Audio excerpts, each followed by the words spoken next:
And one of the things that we're talking about this morning is the Military Lending Act. So the Military Lending Act is essentially an act that we have under a federal statute that over the years has evolved into more of a consumer-friendly statute for our military. And what it does, it prohibits lending practices that are against, it prevents certain predatory lending practices. So it caps certain interest rates. It prohibits mandatory binding arbitration. There are disclosures similar to the Truth in Lending Act that are required. And I think the bottom line is the more military families that know about the Military Lending Act that are maybe stuck in some of these bad loans, right, with these companies that are preying on our military, that if we can get them out of those loans, maybe they can afford the house of their dreams or live a life with maybe a little less stress. And get that financial stress off their backs, absolutely. We've seen that, again, since I've been in the Navy, those predatory lenders, again, there's a lot of car dealerships out there outside the bases, which we've all seen, where you'll see those, hey, sign here today, and then before you know it's an 18% interest rate. This junior sailor, this 18-year-old that just graduated high school, again, this is the first time they're ever taking a loan out, and they don't know the instructions back in the day and what to look out for. And again, just through my time in the service, how many people we've had come to us and be like, hey, something's not right here. This is what I signed. And again, thank you for doing what you do, because then we have to refer it out to a lawyer or JAG that reaches out to the civilian side and, hey, we need to stop this. We need to figure out how we can help this sailor and get him out of these contracts. So absolutely. I mean, that is a huge problem when it comes to all military branches, I think, is those predatory lending. And another big one is the payday loans, right? Because again, that's one I was getting ready to ask you about. It's huge. It's fair huge. amount of those. Because again, with the junior sailors, you're not making a lot of money in the beginning. You're not. The Navy's paying for everything. They're paying for your clothing, your food, your residential status. Everything's paid for. So that kick that you're getting, for what you're providing for the Navy, it's not much. But again, when you get into bad times, and we try to do as much training now in the Navy as possible. A lot of training since I've been in. Make those right decisions, and stay away from those. But again, they're still out there. So, and a lot of the car loans would be exempt under the military lending. So some home loans and car loans are not under that shell. But there are certain car loans, if they, especially the ones that include stuff that doesn't go along with a purchase, like gap insurance, right? You don't need to buy gap insurance to purchase a vehicle. So if that's included, a lot of times what happens under the statute is even at an 18, 20, 22% interest rate, if you add in all the junk fees and stuff, they're actually higher than the statutory cap. So what we offer, especially with the second opinion, is send us all your lending documents and we'll take a free look and figure out, we'll do the math, right? Similar to your APR on your credit card that shows, all of the compounding interest. Under the Military Lending Act, it's MAPR, so it's very similar. And basically what we do is we stick it in all the different junk fees and interest rates into this into the same sort of interest model and figure out, hey, is this company complying with this federal law? Got you. And if they're not, here's the cool part. We can represent military families. We can get their premiums repaid, all of those unlawful premiums that they've paid. We can, if they've got a potential claim, we can try to get those reimbursed. We can get them out of the loan entirely, get it off their credit. And that other company that's at fault is required to pay our attorney's fees and costs. That's awesome. So that's how we get paid. Yeah. And so it works. We're similarly aligned with the service member. And the payday loans are really interesting to me because when someone is taking out a payday loan, I don't think they're going on vacation to Jamaica. It's usually the person that is in probably a dire financial position. Would you agree with that? Absolutely, right. Especially when maintenance for cars, something comes up that unexpected. And again, with that junior sailor or soldier or, whatever, that comes up unexpected. And there is programs on base. There's fleet and family support on the naval bases where they can give you a loan off your, and there's no, crazy tags. And, this is something that's coming from a nonprofit to help you out, right? You have to pay it back through your paycheck. But again, it's there for emergency situations and some other things. But again, with these payday loans, maybe they've used that once. Maybe something else comes up. Now they're in a bind. They don't want to tell anybody about it. Maybe they're embarrassed about it. So they have to go out there and try to figure out a way, or they're not using their chain of command, or asking the questions. So again, having those predatory lenders out there, and it's just you got to have the right training, and you got to get the word out, and especially people like you helping us out on that side. Or if you do get into a bind, it's excellent. So, and I want to put those companies on absolute blast, right? Yeah, absolutely. I think most of the time what happens is these companies, they're kind of scurrying around behind the curtain in the dark. Absolutely. I'm just trying to pull it back and watch the roaches fly, right? Because at the end of the day, we're helping our military community, right? And so if they're preying on these military families, the other part of this that we haven't talked about, but because you're active duty in the military, right? When you sign up, there's a requirement you have to pay your bills, right? So if you get into one of these predatory loans, even if it's an unlawful loan, you still your creed as joining the military is you've got to show up at this time. You've got to do all these things. And one of the requirements is you got to pay your bills, right? Absolutely Is that right? Yeah, yes. So, and especially not only that, but you have to keep your credit score up now for security clearance, right?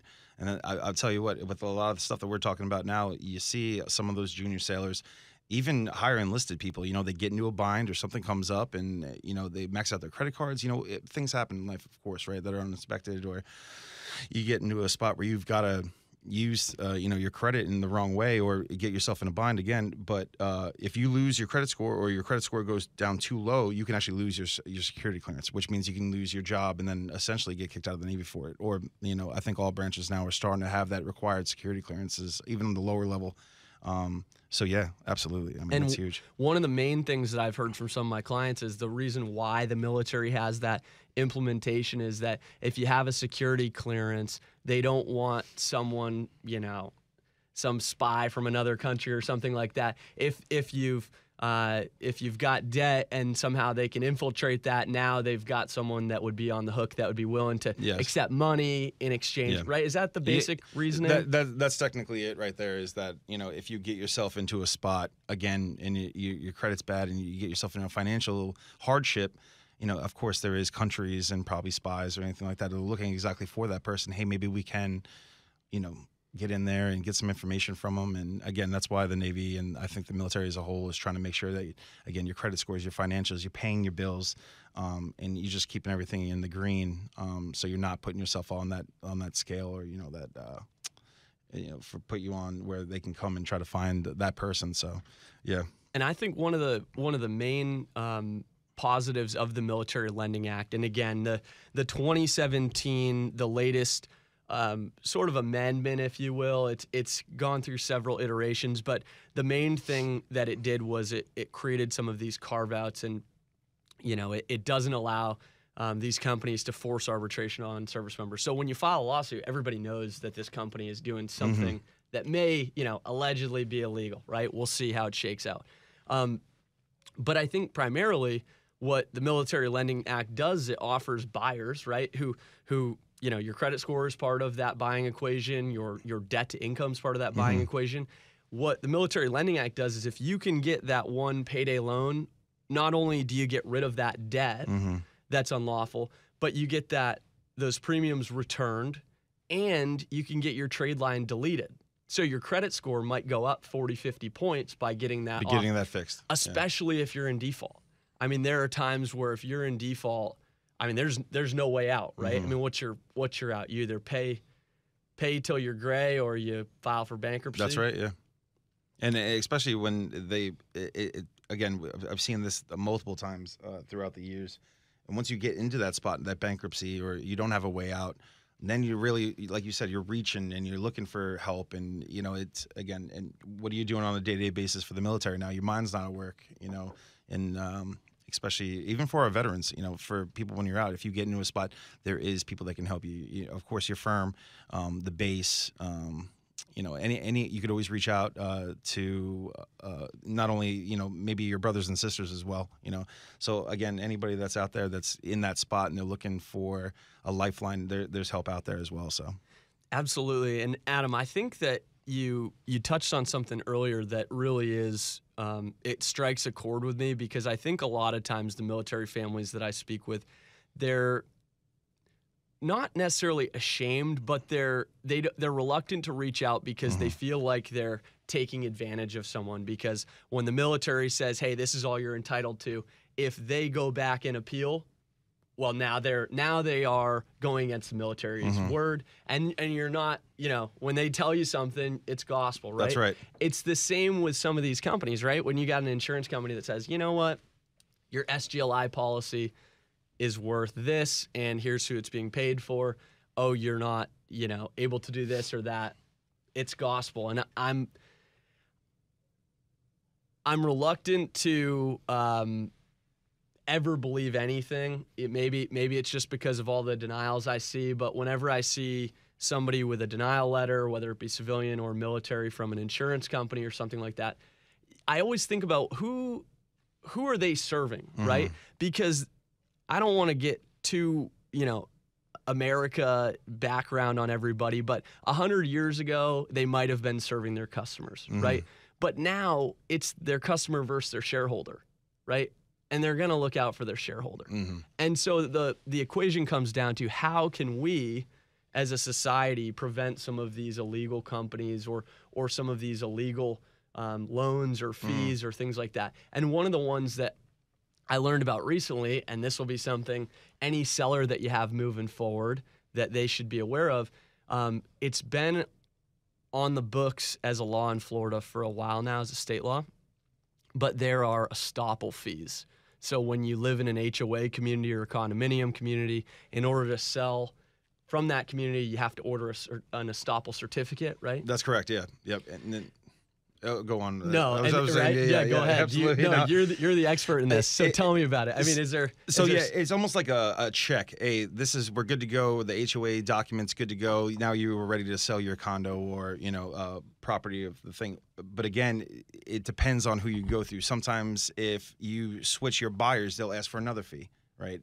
And I think that's what you're about to get into now, is that some of these companies, they may be doing it wrong, and I think they're reaching out, because I've seen a couple come back and you're like, well, I'm not paying this is crazy, and then you get with your clients and explain what's going on, and hopefully that's where you'll come in here and try to explain that. So yeah, I think that is. I mean, you hit the nail on the head. It's the certificate is to show, hey, how much are the HOA dues, and is the person selling it current, right? Because they've got an obligation before they sell that house to make sure, or at least the buyer has some sort of co-obligation to make sure that those are being paid during the homeowner transition, right? Exactly. So title gets the clear to close. Everything. There's nothing on the back that they owe. So when you take control of that property, that you're gonna have to owe them as well. So exactly that's what the estoppel letter is supposed to be. So, and I think what happened is the Florida legislature realized that there were so many of these families that were getting ripped off. So they had estoppel fees of $1,200, $1,500,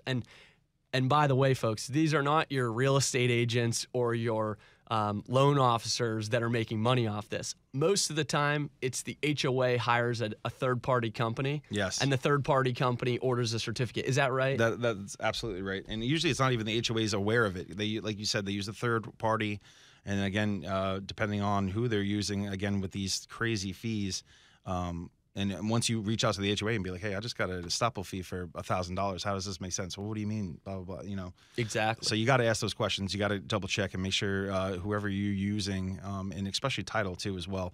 If you see something weird on your last statement before you close on a property and you've got this insane estoppel fee that maybe somebody missed, again, double check those. So, and I think right now the law in Florida, so if you live in Florida, the law says that they can't charge more than $250.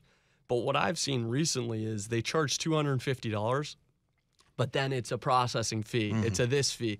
It's I took my mom to lunch on a Tuesday fee, $49, right? It's all these little nickel and dime things. I mean, I look at some of these Altas and I'm like, oh, that's not too bad. And then you get into it and it's like $45, $250, $500. I mean, it's like, where did all these right. little come from? And exactly. And again, I think it's just a way to get, or try to get around the laws with the buyers and try to sneak some money in there. But again, yeah, it's definitely an issue, and I think all of us have seen it a couple times now.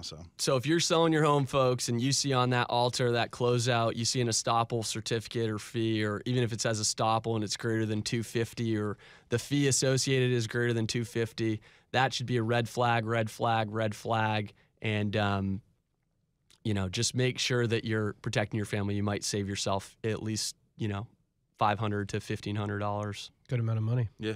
Absolutely. 104.5 WOKV, Jacksonville's News and Talk. If you were listening to Chris and Adam there and you're like, man, you know what? I'm a military family. I could really use Adam's help. You can get in contact with him, 904-720-6675. Give him a call and his team, or you can send him an email, admin, ADMIN, @themilitarygroup.us. If you need his help buying, listing, anything, they have a full service real estate team and they are ready to help